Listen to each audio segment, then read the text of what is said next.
मेरा नाम मोनिका है। मेरे पापा सरकारी स्कूल में चपरासी की नौकरी किया करते थे। मेरे पापा एक दिन बहुत ज़्यादा बीमार हो गए। उनके बीमार हो जाने के कारण हमारे घर में बहुत सारी परेशानियां आ गई थी। यहाँ तक कि मेरे पापा बिस्तर से लग गए थे और हमारे घर में पैसे आना बिल्कुल बंद हो चुके थे। हम लोग बहुत बड़ी परेशानी से गुजर रहे थे। घर के हालात देखते हुए मेरी मम्मी ने पार्लर में नौकरी करना शुरू कर दिया। एक दिन मेरी मम्मी मुझे भी अपने साथ ज़बरदस्ती पार्लर ले गई, लेकिन वहां जाने के बाद तो मैं चौंक गई थी। मैं हमेशा से ही बहुत खूबसूरत थी, लेकिन शायद मेरा खूबसूरत होना ही मेरे भाग्य के लिए सबसे बड़ी बदकिस्मती की बात थी। कभी कभी खूबसूरत चेहरा हमारे लिए बदनसीब साथ लाता है। मेरी खूबसूरती भी मेरी जिंदगी पर एक दाग की तरह बन गई थी, क्योंकि इस खूबसूरती ने मुझे ऐसी मुसीबत में डाल दिया था जिसके बारे में कभी मैं सोच भी नहीं सकती थी। मैं अपने माता पिता की इकलौती बेटी थी। शायद यही वजह थी कि मेरे पापा की सारी मोहब्बत और सारा ध्यान सिर्फ हमेशा मुझ पर ही रहता था, और वो मुझे लेकर बहुत ही ज़्यादा परेशान भी रहते थे। उनकी परेशानी के पीछे आखिर क्या वजह थी, इसका आइडिया मुझे कभी नहीं हो सका था। लेकिन ये परेशानी हमेशा नहीं रही थी। जब मैं 12 साल की हुई, उसके बाद मैंने नोटिस किया कि मेरे पापा मेरे लिए कुछ ज़्यादा ही परेशान रहने लगे हैं। मेरी मम्मी भी मुझसे बहुत प्यार करती थी, लेकिन पापा के मुकाबले थोड़ा कम ही किया करती थी। सबसे ज़्यादा प्यार मुझे मेरे पापा ही करते थे। कुछ दिनों बाद ही मेरे पापा की बहुत ज़्यादा तबीयत खराब हो गई, और फिर मैं उनकी परेशानी की वो हर वजह समझ गई थी। फिर एक दिन मेरे साथ कुछ ऐसा हुआ जिसने मेरे होश उड़ा दिए। जब मुझे मेरी मम्मी अपने साथ पार्लर लेकर गई, तो वहां जाते ही मेरे पैरों तले से ज़मीन निकल गई थी, क्योंकि जब मेरी मम्मी ने मेरे साथ वो किया जिसकी मुझे कभी उम्मीद भी नहीं थी। पापा जी जब नौकरी से वापस आए तो बहुत ज़्यादा परेशान नजर आ रहे थे। मेरे पास बैठकर धीरे धीरे मुझसे बातें करने लगे, जिन्हें सुनते सुनते मैं बड़ी हो गई थी। अब तो मुझे इन बातों का मतलब भी समझ नहीं आता था कि पिछले 7-8 महीने से मेरे पापा मुझसे एक ही बात कह रहे हैं।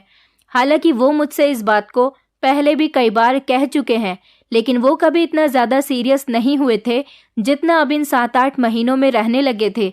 लेकिन पापा ने फिर से धीरे धीरे वही बात बतानी शुरू कर दी थी, और साथ ही साथ मुझे अपने गले से भी लगा लिया था।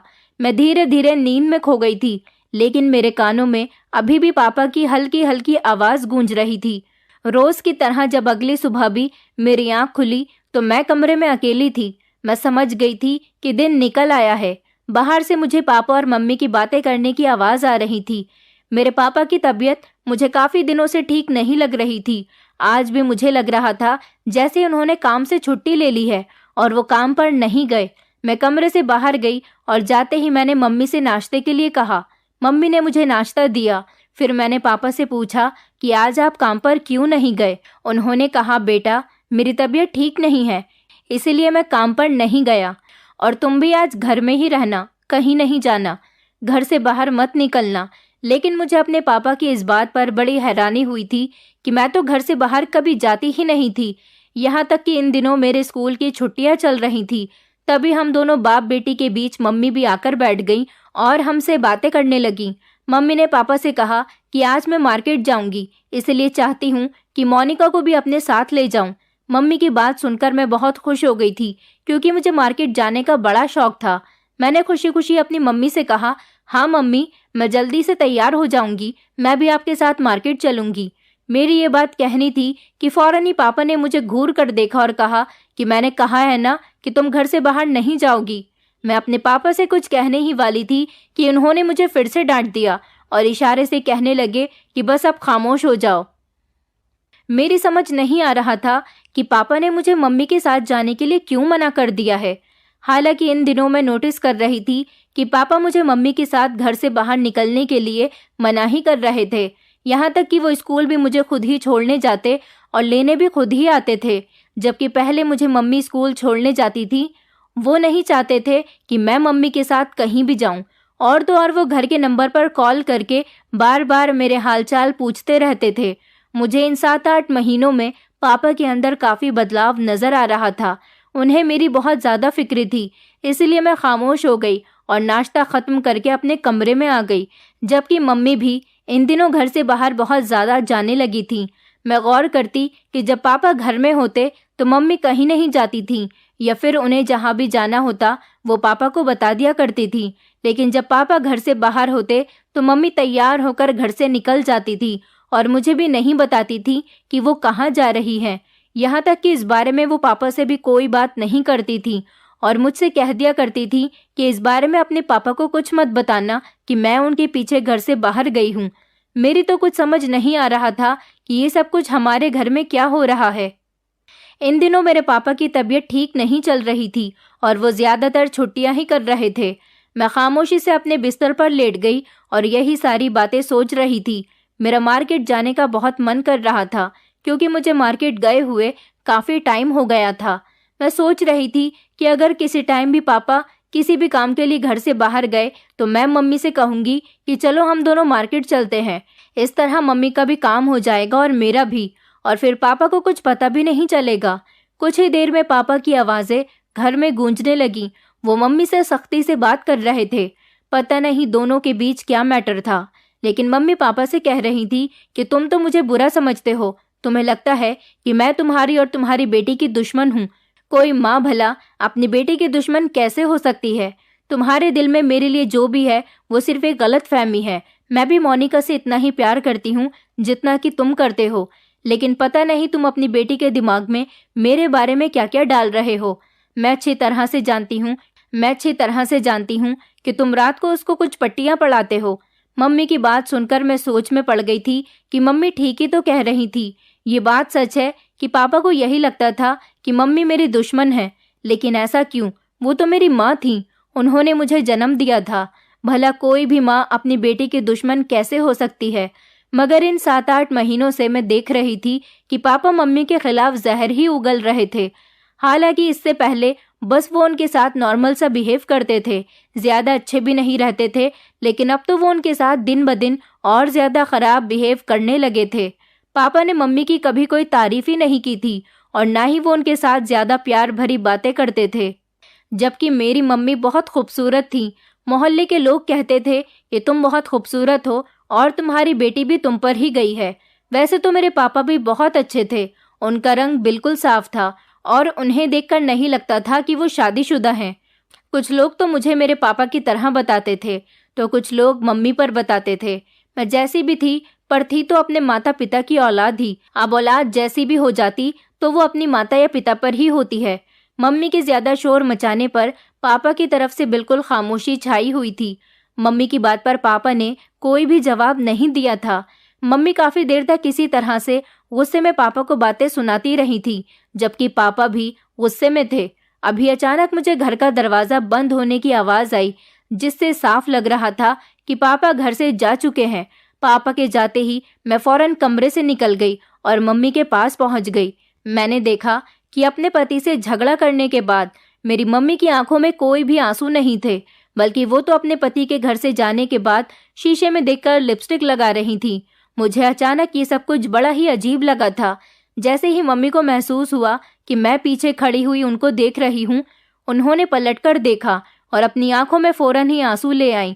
ये आंसू मुझे असली नहीं लग रहे थे और मेरे सामने ऐसी शक्ल बना ली जैसे कि उन्हें अपने पति से लड़ाई झगड़ा करके बहुत ज्यादा अफसोस हुआ है।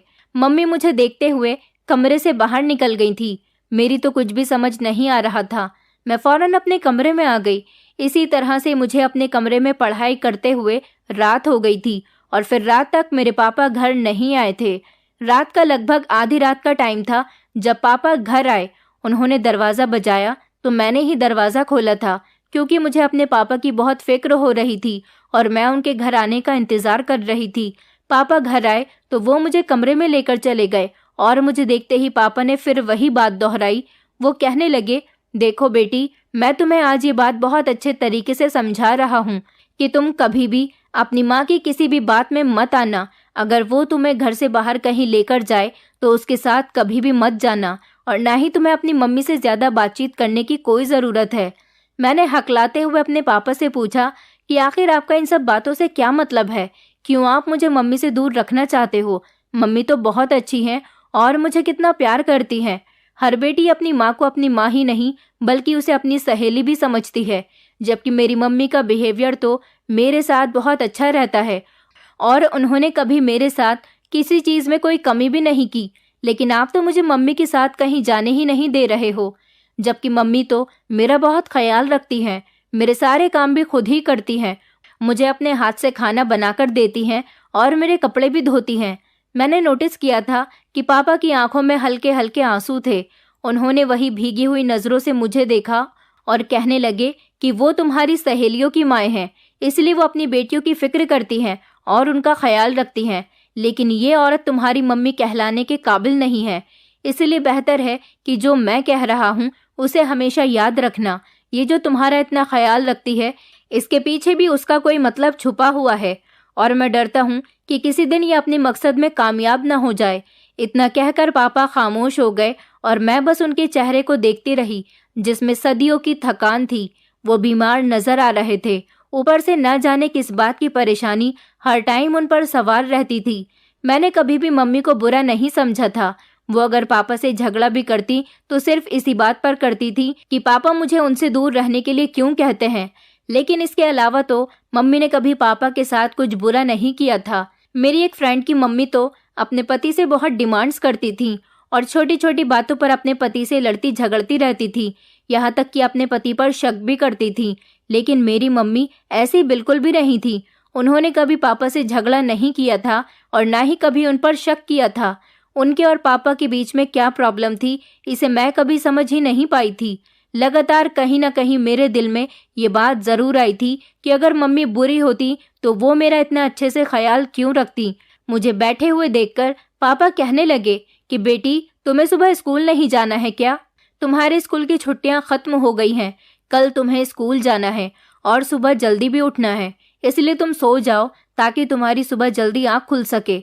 मैं चाहता हूँ कि तुम पढ़ लिख कर कामयाब बनो, क्योंकि मैं पढ़ा लिखा नहीं हूँ, इसलिए मैंने अपनी आधी से ज़्यादा जिंदगी चपरासी की नौकरी करते हुए गुजार दी।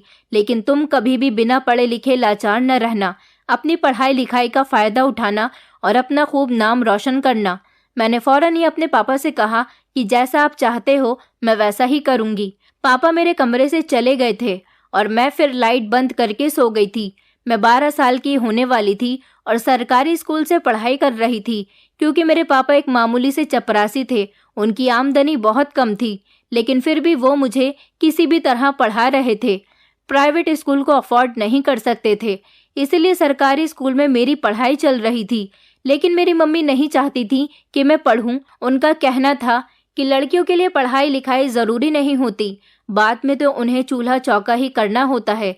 अगर बेटा होता तो उसे मैं भी पढ़ाई में खूब सपोर्ट करती, जबकि तुम्हारे पिता तो तुम्हें पढ़ा लिखाकर सिर्फ तुम्हारा टाइम खराब कर रहे हैं।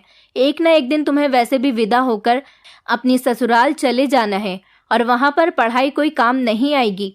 वहाँ पर तो तुम्हें घर गृहस्थी ही संभालनी है।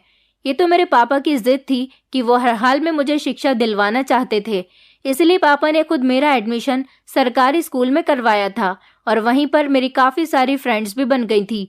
मैं बहुत खुशी खुशी स्कूल जाती थी, क्योंकि अपनी फ्रेंड से मिलकर अपने घर की परेशानियों को भूल जाने से मुझे कुछ सुकून मिलता था।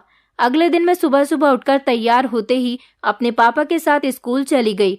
हमारा पहला पीरियड कंप्लीट हो गया तो टीचर जा चुकी थी। तब मुझे अपनी फ्रेंड से बातें करने का मौका मिल गया। मेरी कुछ फ्रेंड्स अपने घरों की बातें बताने लगी कि उनके मम्मी पापा ने उन्हें कपड़े दिलाए थे, तो किसी ने दशहरे पर मेले में ले जाने की बात कही थी। लेकिन मैं इस बात पर बिल्कुल खामोश बैठी हुई थी, क्योंकि मेरे पापा को तो इतनी फुर्सत नहीं होती थी कि वो मुझे कहीं लेकर जाएं, और अगर मेरी मम्मी मुझे कहीं लेकर जाने की कोशिश करती थी तो पापा उनको भी मना कर दिया करते थे। पापा तो मुझे मम्मी के साथ हर जगह जाने से ऐसे मना करते थे जैसे वो मुझे कहीं छोड़ आएंगी या फिर मैं खुद उनके साथ कहीं जाकर गुम हो जाऊंगी। मेरी फ्रेंड ऋतु मुझसे पूछने लगी कि तुम दशहरे की छुट्टियों में अपनी फैमिली के साथ कहाँ घूमने जाओगी? तो मैंने मुस्कुराकर झूठ का सहारा लिया और कहा कि मेरे पापा की तबीयत ठीक नहीं है, इसलिए अब की बार दशहरे की छुट्टियों पर हम लोग कहीं नहीं जा रहे। ये सुनकर मेरी फ्रेंड्स हैरान हो गईं और कहने लगी कि हर बार तुम्हारे मम्मी या पापा की तबीयत ही खराब हो जाती है, तुम तो कहीं जाती ही नहीं हो। ऐसा पहली बार नहीं हुआ था कि मैंने अपनी फ्रेंड से झूठ बोला था। अब तो वो मेरी इस आदत से अच्छी तरह से वाकिफ हो चुकी थी। वो सभी हंसकर मेरा मजाक उड़ाने लगी थी। उन लोगों को हंसते हुए देखकर तो मेरा दिल धड़कने लगा था। और मुझे बहुत ही शर्मिंदगी महसूस हो रही थी। जब मेरे मम्मी या पापा में से कोई भी मुझे कहीं लेकर नहीं जाता था तो फिर मैं इन लोगों से क्या कहती। लेकिन फिलहाल दशहरा आने में अभी 2 महीने थे और 2 महीने तक तो ये सब कुछ मेरी कही हुई बात को भूल जाएंगे। फिलहाल दिन इसी तरह से गुजर गया था और मेरे स्कूल की छुट्टी हो गई थी। मैं अपने स्कूल के बाहर खड़े होकर अपने पापा के आने का इंतजार कर रही थी, क्योंकि वही तो मुझे लेने आते थे। लेकिन आज तो मुझे अपने पापा का इंतजार करते हुए 1 घंटे से भी ज्यादा हो गया था। स्कूल की सारी लड़कियां अपने अपने घरों को जा चुकी थीं और मैं बाहर गेट पर ही खड़ी हुई अपने पापा के आने का इंतजार कर रही थी। मगर आज अभी तक मेरे पापा स्कूल नहीं आए थे। मैं तो बहुत परेशान हो गई थी कि ना जाने आज पापा को क्या हो गया कि वो आए ही नहीं हैं। मुझे लगा कहीं वो मुझे भूल तो नहीं गए, लेकिन ऐसा कैसे हो सकता था? वो तो हर रोज ही मुझे लेने आते थे। फिर मैंने भी समझदारी दिखाई। मेरे पास पैसे थे। मैं रिक्शा करके अपने घर को चली गई। लेकिन जैसे ही मैं घर पहुंची तो मेरे ऊपर जैसे परेशानी का पहाड़ ही टूट पड़ा था। पड़ोसन दरवाजे पर खड़ी हुई थी। मुझे देखकर वो कहने लगी, मोनिका, तुम्हारे पापा की बहुत ज्यादा तबीयत खराब हो गई है। तुम्हारी मम्मी भी तुम्हारे पापा के साथ अस्पताल गई हुई हैं। अभी अभी अस्पताल से मेरे पास फोन आया था। सुना है कि तुम्हारे पापा की तबीयत ठीक नहीं है। तुम कपड़े बदलकर तैयार हो जाओ, मैं तुम्हें अस्पताल लेकर चलती हूँ। पड़ोसन की बात सुनकर मैं बहुत ही ज्यादा परेशान हो गई थी, क्योंकि अस्पताल हमारे गांव में नहीं था बल्कि बराबर वाले गांव में था और उसमें भी कोई ज्यादा फैसिलिटीज मौजूद नहीं थी। पापा की तबीयत तो काफी दिनों से ही खराब थी। गांव में अस्पताल ना होने की वजह से ही उनका इलाज नहीं हो सका था और आज भी पता नहीं पापा को क्या हुआ था जो उन्हें दूसरे गांव में ले जाना पड़ा था। पड़ोसन की बात सुनकर मैं रोने लगी थी, क्योंकि पापा मुझसे बहुत प्यार करते थे और आज सुबह ही जब मैंने अपने पापा को देखा था तो ऐसा लग रहा था जैसे वो मुरझा चुके हैं। मैं अपनी यूनिफॉर्म चेंज कर रही थी कि तभी अचानक से घर के दरवाजे पर दस्तक हुई। मैं जैसे ही घर के दरवाजे की तरफ भागी तो ये देखकर हैरान रह गई कि मेरे पापा की कंडीशन बहुत ज्यादा बुरी थी। अस्पताल से उन्हें घर लेकर आया गया था। मेरे पापा को पैरालिसिस हो गया था, जिसकी वजह से उनका शरीर कोई भी हरकत नहीं कर रहा था। मेरे पापा अब सारा दिन बिस्तर पर ही पड़े रहते थे। मैं अपने पापा की हालत देखकर बहुत ज्यादा रो रही थी। मम्मी ने मुझे समझाया कि भगवान से प्रार्थना करो कि तुम्हारे पापा बिल्कुल ठीक हो जाएंगे। पापा पूरी तरह से लाचार हो चुके थे, यहाँ तक कि उन्होंने बोलना भी छोड़ दिया था। वो जिंदा लाश बनकर रह गए थे। जितना भी जुड़ा हुआ पैसा था वो सब कुछ पापा के इलाज पर लग गया था। अब तो उन्होंने नौकरी करना भी छोड़ दिया था।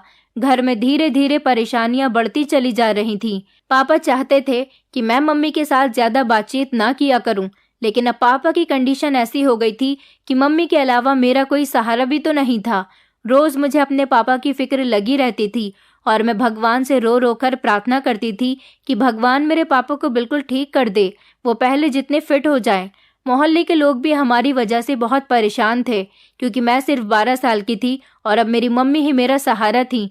हम दोनों माँ बेटी बहुत परेशान रहने लगे थे। हर कोई मेरी मम्मी को समझाने की कोशिश कर रहा था कि जब पति बीमार है तो तुम्हें ही नौकरी करने के लिए निकलना होगा, और फिर परेशानी भरे हालात में मम्मी ने नौकरी करना शुरू कर दिया था। मेरी मम्मी ब्यूटिशियन का काम जानती थी, इसलिए उन्होंने पार्लर में नौकरी करने का फैसला किया था और वो हर रोज पार्लर में नौकरी करने जाने लगी थी। मैं अब घर में बिल्कुल अकेली रहती थी। मैंने स्कूल जाना भी छोड़ दिया था। घर में कहने को तो मेरे साथ पापा होते थे, लेकिन उनका होना ना होना एक ही बात थी। वो ना तो मुझसे बात करते थे और ना ही वो चल फिर सकते थे। ऐसा लगता था जैसे मेरे पापा घर में मौजूद ही नहीं है। सिर्फ उनका एक एहसास है जो मुझे बता रहा है कि मेरे पापा मेरे करीब हैं। एक दिन मम्मी के पीछे हमारे पड़ोस में रहने वाली शांति आंटी हमारे घर में आ गई थी और उन्होंने जब मुझे रोते हुए देखा तो उन्होंने मुझे समझाया कि इस तरह रोने से कुछ नहीं होगा। अब अपनी मम्मी की जगह तुम्हें अपना घर संभालना होगा। तुम्हारी मम्मी तो नौकरी करने के लिए घर से निकल गई है, उसे तो तुम्हारी भी फिक्र नहीं है। तुम्हें ही अपने पापा के लिए परहेज का खाना बनाना होगा और इस घर का ध्यान रखना होगा। मैंने शांति आंटी से कहा, लेकिन मम्मी तो हमारे ही फायदे के लिए नौकरी करने के लिए गई हैं। उन्होंने कहा, हाँ तुम ठीक कह रही हो। तुम्हारे पापा की तबीयत खराब होने से तुम्हारी मम्मी को भी काफी सारी परेशानियों का सामना करना पड़ रहा है। चलो तुम अपने पापा की सेवा करो, मैं अपने घर जाती हूँ। अगर तुम्हें किसी चीज़ की ज़रूरत हो तो मुझे बता देना, लेकिन तुम अपनी मम्मी के साथ कहीं भी नहीं जाओगी। अगर तुम्हारी मम्मी तुम्हें कहीं अपने साथ लेकर जाए तो तुम उन्हें साफ इनकार कर देना। शांति आंटी की बात मेरी तो कुछ समझ नहीं आई थी कि आखिर वो क्या कहना चाह रही हैं। थोड़ी देर के बाद शांति आंटी हमारे घर से चली गई थी और मैं घर के काम करने लगी थी। कुछ दिन तो इसी तरह से गुजर गए। मम्मी के पीछे गांव के काफी सारे लोग पापा को देखने के लिए आते जाते रहते थे, इसीलिए मेरा टाइम पास होता रहता था। कुछ लोग तो ऐसे भी होते थे जो मुझे थोड़े बहुत पैसे दे जाते थे। मैं वही पैसे अपनी मम्मी को दे देती, क्योंकि लोग हम पर रहम खाकर ये पैसे देकर जाया करते थे ताकि इन पैसों से मेरे पापा का इलाज हो सके। रात के टाइम पर जब मम्मी घर आती तो बहुत सारे पैसे लेकर आती थी। मम्मी की नौकरी करने से हमें बहुत फायदा हुआ था और पापा का इलाज भी चल रहा था, लेकिन पापा को कोई भी फर्क नहीं हो रहा था। डॉक्टर उन्हें जो भी दवाई देते उसका कोई असर पापा को होता ही नहीं था। पापा तो और भी ज्यादा कमजोर होते जा रहे थे। बस वो इशारे से कुछ कहने की कोशिश करते, बाकी तो वो जिंदा लाश की तरह लगते थे। पर मैं हैरान थी कि मम्मी सुबह को पार्लर जाती थी और रात को घर वापस आती थी। उनके पास ढेर सारे पैसे होते थे, लेकिन उनके चेहरे पर कहीं भी मुझे थकान नजर नहीं आती थी। मैं मम्मी से ज्यादा बात नहीं किया करती थी, क्योंकि उनसे बात करने के लिए मेरे पास कोई बात ही नहीं थी और ना ही मम्मी के पास इतना टाइम होता था कि वो घर में रहते हुए मुझसे कोई बात कर सके।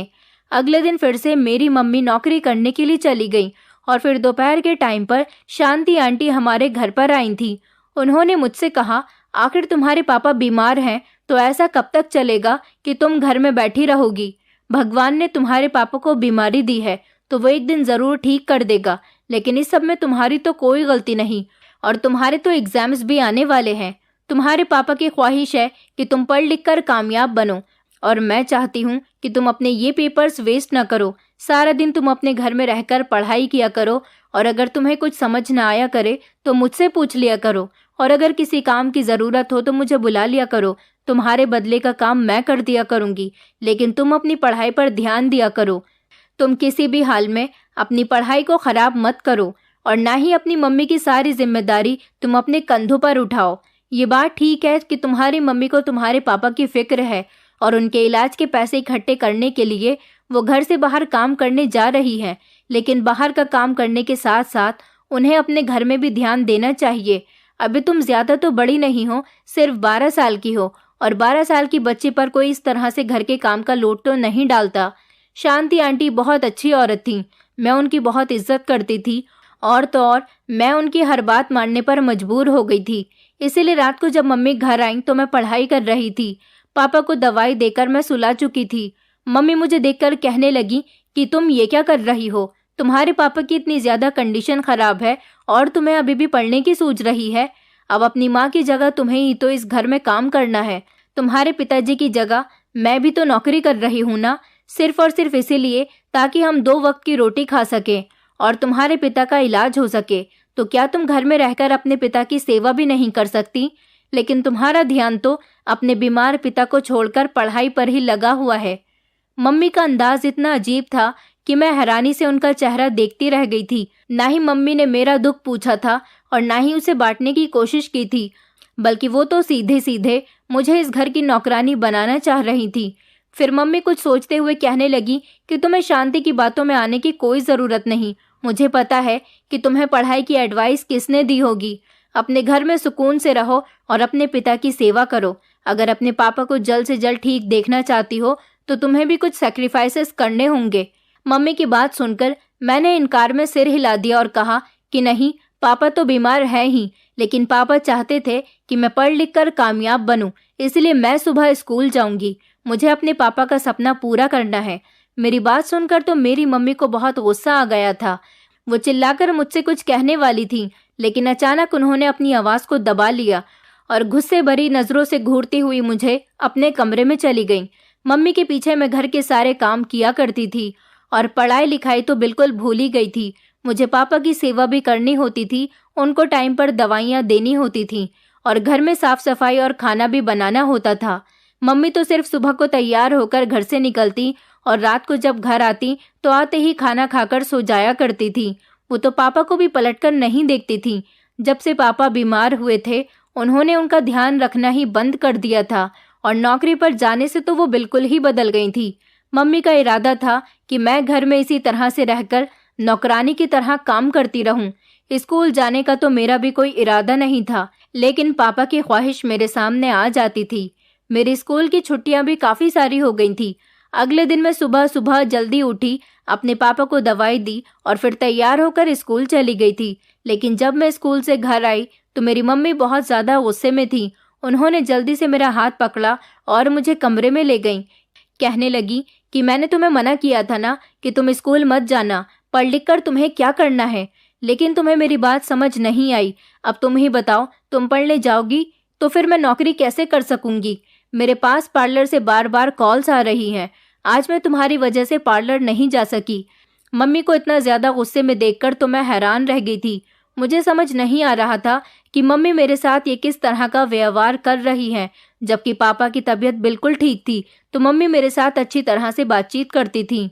मम्मी ने तो गुस्से में मेरा हाथ भी झटक दिया था और मैं आंखें फाड़ फाड़ कर मम्मी को देख रही थी कि आखिर उनको क्या हो गया है। जब मम्मी ने देखा कि मैं बड़ी गौर से उन्हें देख रही हूँ तो मम्मी के होश उड़ गए थे। ऐसा लगा जैसे अचानक उन्हें कुछ याद आ गया और वो फौरन ही वहां से चली गईं। मैं बहुत ज़्यादा परेशान थी। मैंने जल्दी जल्दी घर के काम किए, खाना बनाया और खाना बनाकर सबसे पहले खुद खाया क्योंकि मुझे बहुत तेज़ भूख लग रही थी। मैंने सुबह से कुछ नहीं खाया था। मम्मी को भी मेरी फिक्र नहीं थी कि अगर आज वो पार्लर नहीं गई थी तो वो मेरे लिए खाना भी तो बनाकर रख सकती थी। पर वो तो मुझसे बात करने के बाद दोबारा से पार्लर जा चुकी थी। वो पैसे तो काफ़ी सारे कमाकर ला रही थी, लेकिन अभी तक पापा को अच्छे अस्पताल लेकर नहीं गई थी। एक डॉक्टर था जो घर पर आकर मेरे पापा का इलाज कर जाता था। बस मेरी मम्मी उसी को पैसे दिया करती थी। ये कोई बड़ा डॉक्टर नहीं था, ये तो छोटा मोटा झोलाझाप डॉक्टर था। शाम के टाइम पर मैं शांति आंटी के घर चली गई और अपने पापा का ध्यान रखने के लिए मैंने शांति आंटी के छोटे बेटे को हमारे घर पर भेज दिया था। मैंने घर जाकर शांति आंटी को सब कुछ बता दिया था। शांति आंटी ने कहा कि तुम्हें परेशान नहीं होना है। मैं जानती हूँ कि तुम्हारी मम्मी बहुत लापरवाह हो गई हैं, उसे तुम्हारी बिल्कुल भी परवाह नहीं है, लेकिन तुम्हें अपने पापा का सपना पूरा करना है। तुम जानती हो मेरे घर के हालात अच्छे नहीं हैं। अगर मेरे घर के हालात अच्छे होते तो मैं तुम्हारे पिता को इस बीमारी से बचा लेती और उनका इलाज भी करवा देती, क्योंकि मैंने तुम्हारे पिता को हमेशा अपने बड़े भाई की तरह समझा है। वो मेरे भाई तो नहीं है, लेकिन उन्होंने मेरा हर परेशानी में साथ दिया, इसीलिए मेरा भी हक बनता है कि मैं उनका साथ दे सकूं। पर क्या करूं, मैं उनका साथ चाहकर भी नहीं दे सकती। अगर भगवान ने मुझे इतनी दौलत दी होती तो मैं तुम्हारी परेशानी को झट से ख़त्म कर देती। शांति आंटी ने कहा, बेटी, लेकिन तुम्हें ही अपने पापा की सेवा करनी होगी। एक तरफ तुम उनकी सेवा भी करो और दूसरी तरफ अपने पापा के सपने को पूरा भी करती रहो। लगातार तुम स्कूल जाती रहो। इस तरह घर बैठना तुम्हारे लिए ठीक नहीं होगा। ऐसे तो तुम्हारी पढ़ाई पर बहुत असर बैठेगा और तुम फेल हो जाओगी। लेकिन शांति आंटी ने साथ ही साथ मुझसे ये भी कहा था कि तुम कभी भी अपनी मम्मी के कहने पर उनके साथ कहीं मत जाना। मुझे याद आता था कि पापा भी मुझे यही कहा करते थे कि कभी भी अपनी मम्मी के साथ कहीं पर मत जाना। अब मैं हर दिन स्कूल जाने लगी थी और दोपहर के टाइम स्कूल से घर आती थी। अब तो मैं अकेले ही स्कूल से आती जाती थी। मेरी मम्मी अब मुझसे बहुत ज़्यादा तंग आ चुकी थी क्योंकि मैंने उनका कहना नहीं माना था। एक दिन वो मेरे करीब आई और कहने लगी, तुम्हें मेरी बात समझ नहीं आ रही है क्या? तुम खुद ही दिमाग लगाकर सोचो कि मैं जो कुछ भी कर रही हूँ वो तुम्हारे पिता को ठीक करने के लिए ही तो कर रही हूँ। भला कौन औरत ऐसी होती है जो अपना चैन सुकून खराब करे और नौकरी पर जाए? अच्छा, तुम्हें मेरी बात पर यकीन नहीं आता तो फिर तुम कल मेरे साथ पार्लर चलना और देखना कि वहाँ पर मैं कितनी मेहनत से काम करती हूँ। ये सब कुछ मैं किसके लिए कर रही हूँ? ताकि मैं तुम्हारे पापा को पहले जैसा ठीक कर सकूँ और हमारे घर के हालात भी धीरे धीरे बेहतर हो जाएं। तुम्हारे पापा के लिए मैं एक नर्स का इंतज़ाम करवा देती हूँ। वो तुम्हारे पापा का काम कर दिया करेगी और घर के काम की क्या है, वो हम दोनों माँ बेटी रात को आकर मिलकर कर लिया करेंगे। तुम मेरे साथ पार्लर चलो। मैं तुम्हें आईब्रोज बनाना सिखा दूंगी। थोड़े बहुत पैसे तो तुम भी कमा लोगी। इसी तरह से हमारे पास ज़्यादा पैसे इकट्ठे हो जाएंगे और जल्द से जल्द हम तुम्हारे पापा को शहर लेकर चलेंगे और शहर के बड़े डॉक्टर से तुम्हारे पापा का इलाज करवाएंगे और ऐसा हमारे लिए तभी पॉसिबल हो सकता है जब हमारे पास ज्यादा पैसे हों। मैं तो तुम्हारे पापा के इलाज के लिए पैसे इकट्ठे कर रही हूँ। अगर इसमें तुम मेरी मदद करोगी तो तुम्हारे पापा जल्दी ही ठीक हो जाएंगे। इसलिए कल से तुम मेरे साथ चलना। मम्मी की आंखों में आंसू भी थे, क्योंकि वो पापा की ऐसी हालत पर बहुत अफसोस कर रही थी। मुझे मम्मी की कही हुई सारी बातें बिल्कुल ठीक लग रही थी। मैंने अपनी मम्मी को गले से लगाया और खूब रोने लगी। उनसे कहा कि मुझे माफ कर दीजिए मम्मी, मैंने आपका कहना नहीं माना। मैं कल से स्कूल नहीं जाऊंगी। मैं कल आपके साथ पार्लर चलूंगी और अपने पापा के लिए पैसे कमाऊंगी। सारी रात मुझे इसी टेंशन में नींद नहीं आई थी कि मैं अब धीरे धीरे अपनी मम्मी को गलत समझने लगी थी। मेरी मम्मी तो बहुत अच्छी हैं, वो ये सब कुछ हमारे लिए ही तो कर रही हैं। दिन निकला तो जल्दी ही मैं मम्मी के साथ पार्लर चली गई थी। मम्मी ने रास्ते में मुझसे कहा था कि तुमने इस बारे में शांति आंटी को तो नहीं बताया ना। मैंने मम्मी से कहा, मैंने शांति आंटी को कुछ नहीं बताया। मम्मी ने कहा कि अच्छा हुआ तुमने नहीं बताया, वरना ये तुम्हारे दिमाग में पता नहीं क्या क्या बातें डाल देती और फिर तुम मेरे साथ नहीं जाती। ये शांति भी न सिर्फ इसका काम लोगों के मामले में टांग अड़ाना ही है। मैं अपनी मम्मी के साथ उनके पार्लर पहुंच गई थी, लेकिन पार्लर के अंदर जाते ही मेरे पैरों तले से जमीन निकल गई थी। ये बाहर से तो देखने में पार्लर था, पर अंदर से ये बहुत ही गंदी जगह थी, जहाँ पर बहुत सारी औरतें थीं और उन्होंने छोटे छोटे कपड़े पहने हुए थे। यहाँ पर बहुत सारे कमरे बने हुए थे और अजीब तरह के गाने भी बज रहे थे। मेरी तो कुछ भी समझ में नहीं आ रहा था। मेरी मम्मी ने वहां ले जाते ही मुझे धक्का देकर जमीन पर गिरा दिया और एक औरत से कहा कि अब ये तुम्हारे हवाले हो गई है। मेरा पति तो सिर्फ 2-3 दिन का ही मेहमान है, उसके बाद मैं भी यहाँ पर परमानेंट ही शिफ्ट हो जाऊंगी। अपनी मम्मी की बात सुनकर तो मैं हैरान रह गई थी। मेरी मम्मी से वो औरत कहने लगी कि अब तू अपने काम पर लग जा, इसे मैं अपने हिसाब से हैंडल कर लूंगी। उस औरत ने मुझे एक आदमी के हवाले कर दिया। मुझे यहाँ पर बहुत डर लग रहा था। मैं चीखने लगी। मैं जोर जोर से मम्मी को आवाज लगाने लगी, लेकिन मेरी मम्मी तो मुझे इग्नोर करती हुई वहां से जा चुकी थी। वो शायद दूसरे कमरे में चली गई थी, जहां पर एक आदमी ने मुझे अपने साथ कमरे में बंद कर लिया और वो मेरे साथ बदतमीजी करने की कोशिश करने लगा। मैं जोर जोर से चिल्ला रही थी और परेशान हो रही थी। अब मुझे अपने पापा की कही हुई बातें याद आ रही थी कि कभी भी अपनी मम्मी के साथ कहीं पर मत जाना। लेकिन मैं इतनी बड़ी बेवकूफ़ थी कि अपनी मम्मी की बातों में आकर यहाँ तक आ गई थी। मैं समझ गई थी कि ये एक कोठा है और यहाँ पर मेरी इज्जत नीलाम होने जा रही है। पर शायद मेरे पापा की प्रार्थनाओं का ही असर था कि तभी वहाँ पर पुलिस की रेड पड़ गई और पुलिस ने वहाँ के सारे लोगों को अरेस्ट कर लिया। यहाँ तक कि मेरी मम्मी को भी अरेस्ट कर लिया गया था। और इस पुलिस को यहाँ तक कोई और नहीं बल्कि शांति आंटी अपने बड़े बेटे के साथ मिलकर लेकर आई थी। मैंने जैसे ही शांति आंटी को वहां देखा तो मैं उनके गले से लगकर खूब रोने लगी थी। मैंने कहा, अच्छा हुआ शांति आंटी आप यहाँ पर आ गईं। मम्मी मेरे साथ इतना बड़ा धोखा करेंगी, मैंने कभी इस बारे में सोचा भी नहीं था। पुलिस मेरी मम्मी के साथ साथ वहाँ के बाकी सारे लोगों को भी अरेस्ट करके ले जा चुकी थी। शांति आंटी मुझे घर ले आई थी। मैं बुरी तरह से डरी हुई थी और रो रही थी। शांति आंटी ने मुझे हिम्मत दी और कहा कि अब कुछ नहीं होगा, अब तुम बिल्कुल ठीक हो। उसके बाद जो उन्होंने मुझे बताया उसने तो मेरे होश उड़ा दिए। उन्होंने कहा कि औरत तुम्हारी मम्मी नहीं है, इस औरत ने तुम्हारी परवरिश जरूर की है पर तुम्हें जन्म नहीं दिया। दरअसल तुम्हारे पापा की शादी एक बहुत ही संस्कारी औरत के साथ हो गई थी, लेकिन जब उनकी शादी हुई तो उन्हें कैंसर की बीमारी थी। उनके घर वालों ने ये बात तुम्हारे पापा को नहीं बताई थी। फिर तुम पैदा हुई। तुम्हारे पैदा होने के 2 महीने बाद ही तुम्हारी माँ इस दुनिया को छोड़कर जा चुकी थी। तुम बहुत ज्यादा छोटी थी, इसलिए तुम्हारे पापा ने तुम्हारी परवरिश के कारण एक औरत से शादी कर ली। और अभी 1 साल पहले तुम्हारे पापा को जब ये बात पता चली कि जिस औरत से उन्होंने शादी की थी वो औरत कोई मामूली सी लड़की नहीं बल्कि वो तो एक कोठे पर रहने वाली लड़की है, जिसने तुम्हारे पापा से सिर्फ इसीलिए शादी की ताकि वो आम लोगों के बीच रहकर अपने इस काम को अंजाम दे सके। जिस दिन तुम्हारे पापा को ये बात पता चली उसी दिन से तुम्हारे पापा को तुम्हारी फिक्र हो गई और उन्होंने अपनी पत्नी को साफ साफ कह दिया कि वो खुद जैसी भी है पर अपनी पत्नी का बुरा असर वो कभी अपनी बेटी पर नहीं पड़ने देंगे। इसलिए उन्होंने पिछले 1 साल से तुम पर तुम्हारी मम्मी के लिए रोक टोक लगाई, क्योंकि पिछले 1 साल पहले ही उन्हें इस सच्चाई के बारे में पता चला। इतने साल तुम्हारे पापा ने अनजान बनकर गुजार दिए। वो तुम्हारा भला चाहते थे। तुम्हारे पापा ने ये बात मुझे बता दी थी और कहा था कि मैं तुम्हारा ध्यान रखा करूं और हमेशा उनकी पत्नी पर नजर रखूं। अब जब से तुम्हारे पापा की तबीयत खराब हुई है, तब से मैंने तुम पर ज्यादा ध्यान देना शुरू कर दिया।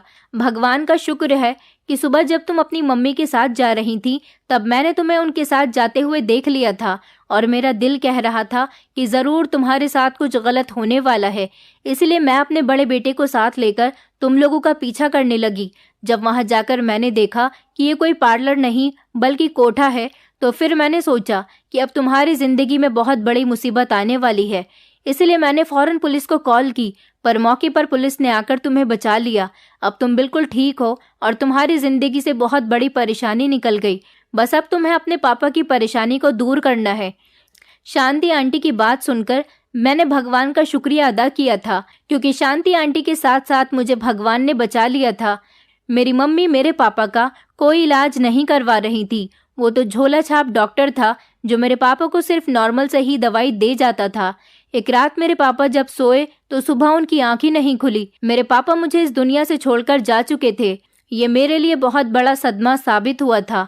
आखिरकार वो इतने बीमार भी तो हो गए थे। मैं अपने पापा की मौत पर बहुत ज्यादा रोई थी और अब मेरा सिर्फ एक ही मकसद था कि मुझे अपने पापा का सपना पूरा करना है। मैंने जैसे तैसे इंटर कर लिया और उसके बाद मैंने अपनी ग्रेजुएशन भी कंप्लीट कर ली।